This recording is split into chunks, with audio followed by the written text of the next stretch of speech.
bienvenue sur ma chaîne Titel Livre BD. Salut les amis. Aujourd'hui c'est une pile à lire, donc une palle, printemps 2025. J'en ai 17 à vous présenter quand même, donc c'est quand même assez rapide parce que c'est des bouquins évidemment que je n'ai pas lus, puisque c'est des livres que je veux lire. En général j'arrive quand même assez bien à faire descendre mes pales. Genre j'en mets toujours une quinzaine de BD en fait dans une pile à lire un peu spécifique. Puis il m'en reste toujours peut-être disons 5-6 en fait à lire avant que je change de palle, donc c'est quand même pas si mal. Bref. Bon alors, printemps, évidemment pile à lire de printemps, il y a des petits mots-clés. Puis je sais pas pourquoi, cette année j'ai comme associé ça aussi à comme un renouveau, un voyage, quelque chose pour aller ailleurs. Donc c'est un petit peu mélangé en fait. Des fois c'est le terme dans le titre qui m'a fait penser au printemps, ou sinon des fois c'est effectivement le fait de voyager, partir ailleurs, vivre des aventures, en fait, se réveiller en fait. C'est un peu ça le printemps aussi. Donc c'est parti mon kiki. On va commencer avec Sarbacane. C'est un bouquin que j'ai eu il n'y a pas très longtemps, que j'avais commandé chez Momox. Puis c'est une autrice norvégienne, si je ne me trompe pas, qui scénarise et qui dessine. Et ça s'appelle L'âge des secrets.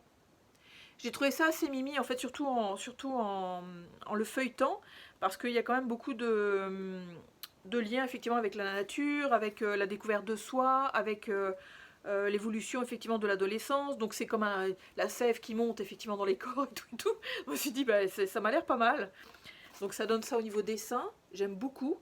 C'est quand même assez simple, mais j'aime beaucoup l'ambiance. Comme ça par exemple. En fait c'est l'histoire je pense de deux adolescentes qui vont se découvrir l'une et l'autre en amitié. Puis voire plus, je sais pas trop où ça va mener, mais regarde-moi ça si c'est pas génial. Mais j'ai trouvé que ça correspondait bien à mon idée de pâle printemps. Parce que comme je vous dis, découverte et tout. Donc voilà, Eda. Ensuite, alors ça, comme je vous dis, printemps, renouveau, printemps, on a envie de bouger, sortir effectivement de notre immobilité hivernale, disons. Donc c'est pour ça qu'il y en a certains qui vont vraiment être ciblés voyage. Puis celle-là, c'est chez Casterman, c'est scénarisé et dessiné par Luke Haley, et ça s'appelle Americana. C'est quand même assez gros, c'est un format mou. Puis c'est quand même assez, comme vous pouvez voir au niveau des dessins, c'est quand même très doux, très stylisé, très simple. Il y a aussi quand même pas mal de blabla. Et en fait, c'est autobiographique parce que ce gars-là, en fait, décrit son voyage. Alors, c'est quoi déjà? C'est le Pacific Crest Trail. C'est un sentier de randonnée mythique de 4280 km quand même, qui court de la frontière mexicaine à la frontière canadienne. Puis il paraît que c'est bien. Enfin, en tout cas, je sais que il n'y a pas énormément de dialogue, ça va se lire quand même assez rapidos. Puis moi, j'adore ce genre de parcours-là, effectivement autobiographique. Donc, let's go. On continue dans le voyage, mais avec un aspect un petit peu mythologique, bizarre, étrange, etc. Là, on est chez Grand Angle, donc Bambou. Puis, c'est alors scénarisé et couleur, en fait, par Jack Manini. Et les dessins sont de Michel Chevreau. Et c'est Bon Voyage avec un point d'interrogation. Ça a l'air assez bizarre, parce que le résumé dit « Le 6 avril 1948, le Latécoère 631 le plus grand et le plus luxueux hydravion français jamais construit, s'envole en direction de la Martinique avant de disparaître. Aux commandes, Marceau, Victor et Alice, trois amis, anciens vétérans, qui ont vécu l'enfer de la Seconde Guerre mondiale et qui sont persuadés qu'une troisième guerre est imminente. Quant aux 44 passagers, eux aussi bien cabossés par l'existence, ils ont tous répondu au mystérieux questionnaire d'un jeu concours pour se retrouver à bord de l'hydravion. Le petit coin d'enfer ou de paradis perdu qui les attend au bout du voyage leur réserve des surprises et pourrait bien leur redonner goût à la vie. Ça va être encore des rencontres de gens et tout. Donc ça aussi, Yahoo, ça sent le printemps et le renouveau et tout d'un coup on a des relations qui se développent, des connaissances et tout, donc c'est le fun. Celui-là aussi je l'ai mis, parce que ça fait déjà aussi un petit moment que je dois le lire, celui-là. Donc, chez Dargaud cette fois-ci. Alors, scénarisé par, en tout cas je ne sais pas lequel est lequel, mais c'est Benakista et Berlion qui sont aux commandes de cette bande dessinée-là, et ça s'appelle Cœur Tam Tam. Je l'ai mise parce que d'abord il y a un grand palmier, puis à la lecture effectivement de la quatrième de couverture, je me suis dit ça sent la nature, ça sent le renouveau, etc. Donc ça dit ça. Je m'appelle Eugène, je suis vieux, seul. Les gens du village me font des misères et une bande d'affreux armés jusqu'aux dents veut ma peau. Je suis né avec un don qui ne sert à rien. Je sais faire pousser des palmiers dans n'importe quel coin de la planète. Tout le monde s'en fout et tout le monde a tort. Arrêtez-vous un instant à l'ombre d'un palmier et vous verrez qu'il est là le sens de la vie. Cool. Super. Ensuite, un auteur que j'ai découvert avec 2 autres BD, je crois, si je me souviens bien, que j'avais beaucoup aimé, qui était plus des policiers. Celui-là, je ne sais pas exactement de quoi ça va parler. On est chez Sarbacane. Et c'est Sylvain Escalon, en fait, qui a donc écrit cette bande dessinée qui s'appelle Couleur. Je me suis dit que ça correspondait super bien à ma palle, hein, le printemps couleur, allons-y, allons-y. Alors, c'est paradoxal parce que Couleur, il fait du noir et blanc.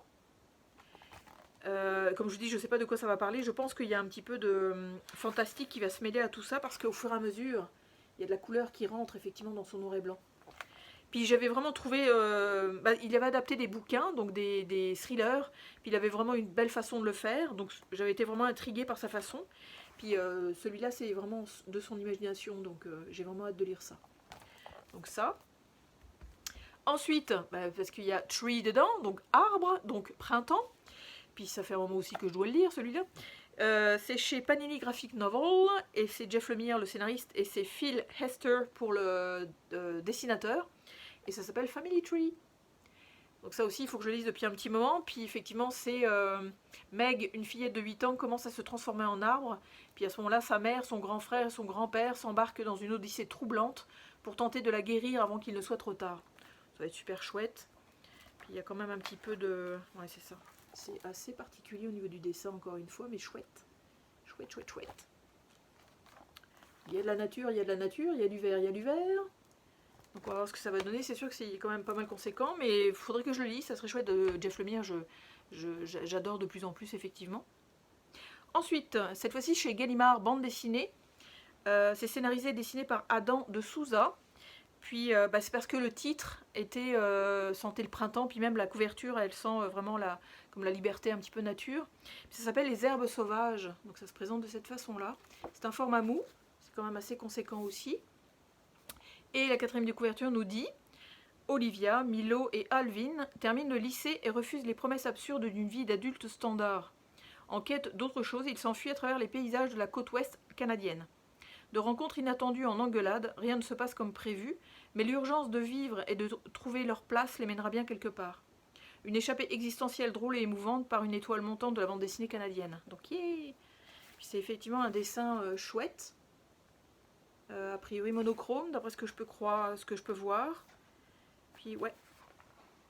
J'ai vraiment hâte de lire ça. Je veux voir c'est quoi les relations humaines au Canada. Chose que je connais évidemment parce que j'y habite. Mais j'habite au Québec plus qu'au Canada, donc l'ambiance francophone est un petit peu différente de l'anglophone évidemment. Mais on va voir, donc on va voir ce que ça va donner, j'ai hâte de lire ça aussi. Ensuite, là je l'ai choisi parce que je sais que c'est un voyage, mais c'est un voyage aussi humain. Donc c'est effectivement quelque chose qui va soit renaître, soit mourir malheureusement, parce qu'au printemps il y a aussi des plantes qui décèdent, hein. Trop de neige disons. Donc là on est chez Grand Angle, encore bambou, et c'est scénarisé et dessiné par Alicia Jaraba, et ça s'appelle Loin. Donc c'est vraiment l'histoire d'un couple en fait qui va voyager, qui part avec un, comment on appelle ça, un van aménagé vers le sud de l'Espagne, qui vient, voilà. La 4e de couverture dit ça. Malgré les vacances et ce voyage à deux en van aménagé vers le sud de l'Espagne qui vient à peine de commencer, tout n'est pas rose entre Aimé et Ulysse. Le van devient un espace trop petit lorsque le couple traverse une mauvaise passe, blablabla, s'interroge sur son avenir, elle fait d'autres trucs, tout ça, est-ce qu'ils vont se rejoindre, gna gna gna. Donc on va voir. Donc le dessin ça donne ça. J'allais dire très bambou en fait, un petit peu rondouillard mais très chouette. Puis avec des belles ambiances, je viens d'en voir un comme ça par exemple. Donc à voir, je vous dis renouveau, voyage, on se secoue un petit peu effectivement au niveau des énergies, puis on voit ce que ça donne au résultat, donc on va voir ça. La prochaine c'est le titre en fait qui m'a fait penser au printemps.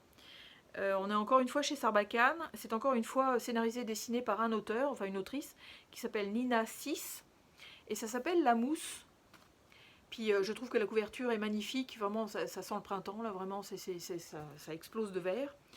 Puis la 4e de couverture nous dit « Pour les camarades de Nina, sa petite taille, sa bouille de bébé, ses origines algériennes ou encore sa pauvreté supposée sont autant de sujets de moquerie. Alors tous les matins, c'est avec la boule au ventre et des vêtements trop larges pour cacher son corps, peu formé, qu'elle part au collège. Mais ce jour-là, quelque chose a changé dans l'air, elle le sent. Et pour cause, non seulement les compteurs météorologiques s'affolent et prédisent l'année imminente d'une tempête gigantesque, mais une mousse qui paraît étrangement vivante a recouvert tout le vieux pipeline désaffecté qui encercle la ville. Puis alors les dessins sont super jolis. C'est toute une ambiance, j'adore. C'est super beau, il y a des belles couleurs, c'est pastel, c'est vraiment ravissant comme tout. Puis j'imagine que ça va être encore très touchant. Donc je trouve que c'est une des BD effectivement qui ressemble le plus au printemps à date dans mes sélections. Ensuite, parce qu'il y avait le mot forêt dedans, je l'ai sélectionné. Par contre, il y a un deuxième tome à venir. Moi, je vous présente le tome 1.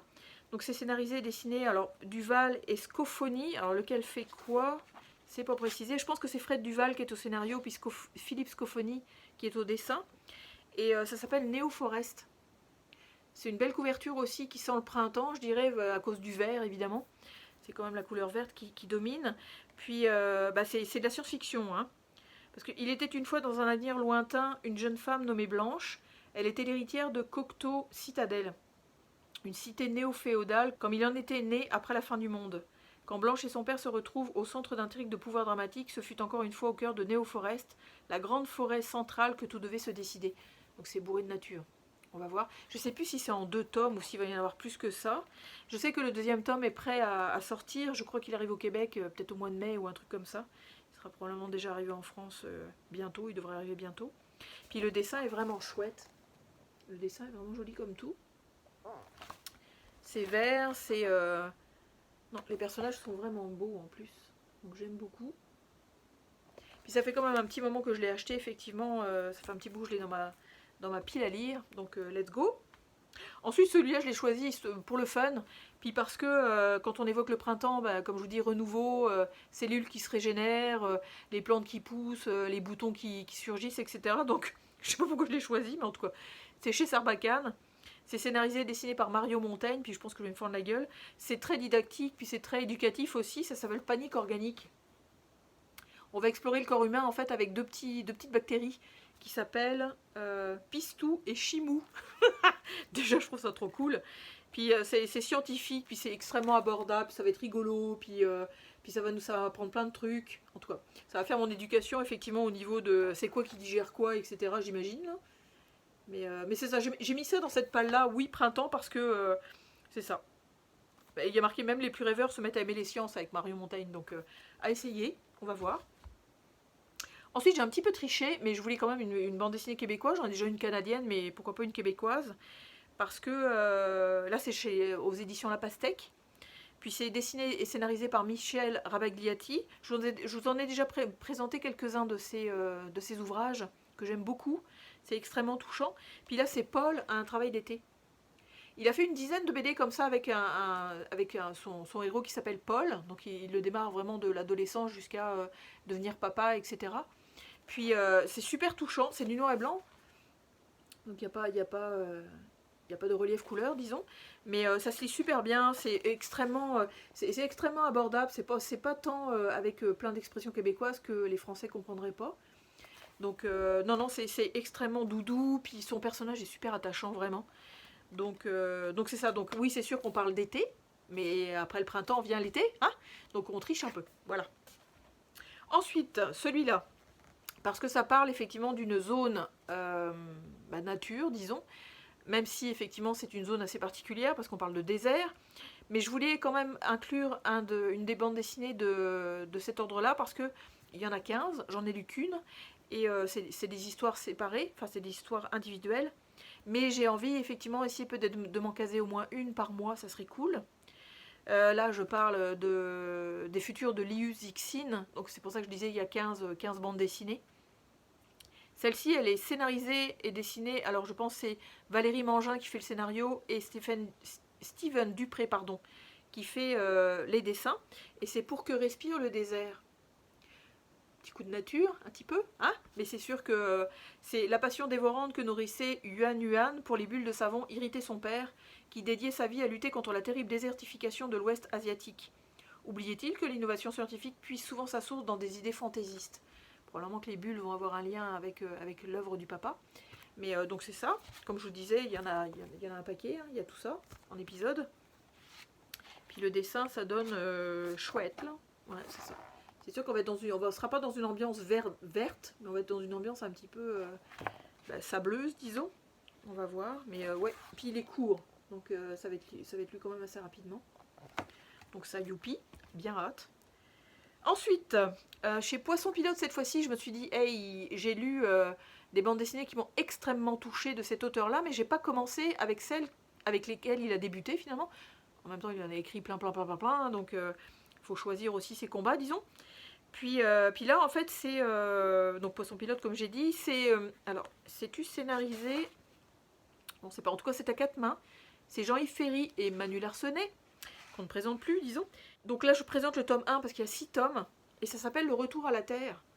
Encore une fois, la couverture correspond super bien à ma palle parce qu'elle est verte. Puis le Retour à la Terre, alléluia, hein, c'est ça. Le Retour à la Terre, c'est effectivement le parcours, je pense, c'est celui de Manu Larsenet qui passe de la grande ville à la campagne. Puis je sais que c'est super drôle, c'est léger, c'est profond, c'est logique, c'est critique, c'est tout ça. Alors, le dessin de cet ordre-là, ça se présente comme des strips. Donc c'est, je pense, une histoire ici, des petites anecdotes en fait de vie qui se suivent, hein, parce que quand même il y a 6 tomes. Mais c'est ça, j'en avais lu un, je pense que j'ai lu le tome 1, il faudrait que je le relise en travers pour pouvoir attaquer le tome 2. Mais c'est ça, il faut que je la lise. Pour au moins vous la présenter, ça serait chouette. Parce que je sais qu'il y a d'excellentes critiques, évidemment. Ensuite, celle-là, elle est un petit peu aléatoire au niveau du choix. Je me suis un petit peu... En tout cas, c'est une des premières qui est ressortie, par exemple, quand j'ai fait le tour de mes étagères. Je me suis dit, oh, celle-là, elle serait chouette. Là, on est chez Delcourt Mirage. Puis c'est dessiné et scénarisé par Charles Masson. Et ça s'appelle Cette vie à vivre. C'est un peu tiré par les cheveux ma théorie de le printemps avec 7 vies à vivre, genre ça se renouvelle tout le temps là. Mais bon, accordez-moi un peu le doute. Je veux la lire celle-là en fait, c'est ça l'idée. Donc je la mets dans cette palle-là, ce qui fait qu'il y aura comme une espèce d'obligation à la lire. On verra bien ce que ça va donner. 4e de couverture. René, dont je raconte l'histoire, n'est pas parti bien loin. Il n'a traversé ni continent ni océan. Il a seulement quitté le massif des Bauges, d'ailleurs l'endroit où habite ma sœur. Où la famille de mon beau-frère, je ne me souviens plus trop, où ses ancêtres avaient cru trouver la paix pour descendre dans la vallée à peine 20 km plus bas. Et pourtant, il n'en est pas moins un exilé.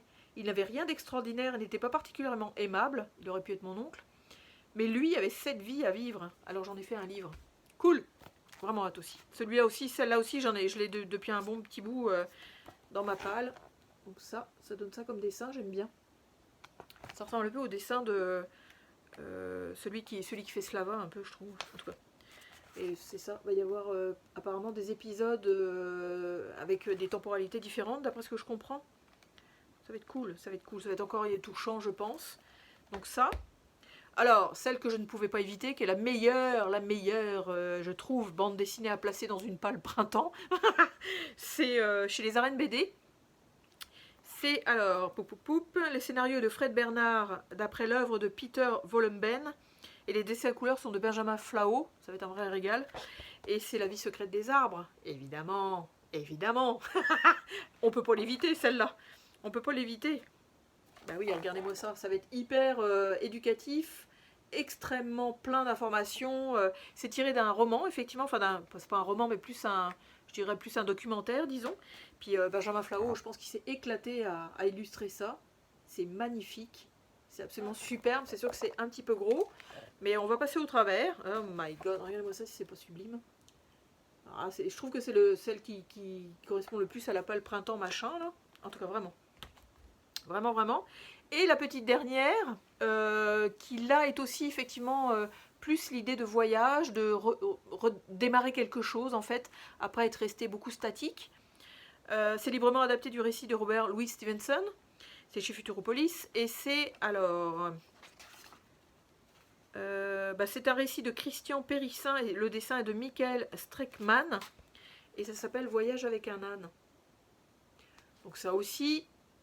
La 4e de couverture, c'est « Je dois faire un long voyage pour lequel je crois que je vais acheter un âne. Et si je n'en sors pas un livre, que ma main droite oublie ce qu'elle sait faire. En prévision de ce voyage, je crois que 40 livres serait une bonne chose. Ainsi, pourvu, je ne craindrai pas de me mettre en route. » Puis le dessin, c'est du noir et blanc. C'est du noir et marron. Puis j'aime beaucoup. C'est super doux, en fait, comme trait de crayon. J'aime beaucoup. Puis j'imagine qu'il va rencontrer des gens, il va parcourir des paysages, il va traverser des villages. Donc on va voir. On va voir, on va voir. Donc c'est ça. Donc c'est ça ma petite palle, petite palle de 17 BD, effectivement pour le printemps. J'aime ça faire des pales, honnêtement, parce que comme je vous dis, ça m'incite à les lire. Enfin, ils sont sur le côté, effectivement, de ma table basse. Puis chaque fois que je suis devant ma télé, je les vois. Donc ça me donne envie de les lire. Je les ai quand même choisis, effectivement, parce que j'ai envie de les lire. Est-ce que vous en avez lu certaines? Est-ce qu'il y en a certaines qu'il faut que je privilégie par rapport à d'autres? Parce que malheureusement, dans mes autres pales, il y en a quelques-unes qui passent à la casserole. Puis il y en a d'autres qui passent pas à la casserole, donc elles sont remises dans les rayons. Mais peut-être avez-vous des préférences dans les bandes dessinées que je vous ai présentées, puis que vous voudriez aussi que je vous fasse une critique finalement, une chronique plutôt. Puis c'est ça, donc j'espère que ça vous aura plu. N'hésitez pas à vous abonner si vous ne l'êtes pas encore, parce que je ne parle que BD, sauf quand je parle roman, ce qui arrive une fois par mois ou une fois ou 2 mois. Mais c'est vraiment chaîne ciblée BD, let's go, parce que j'adore ça. Puis petit pouce en l'air, commentaires aussi, effectivement j'attends vos préférences de lecture dans les commentaires. Quitte à ce que vous en ayez une aussi en fait de votre côté qui soit vraiment estampillé printemps à fond la caisse et qu'il faudrait que je lise.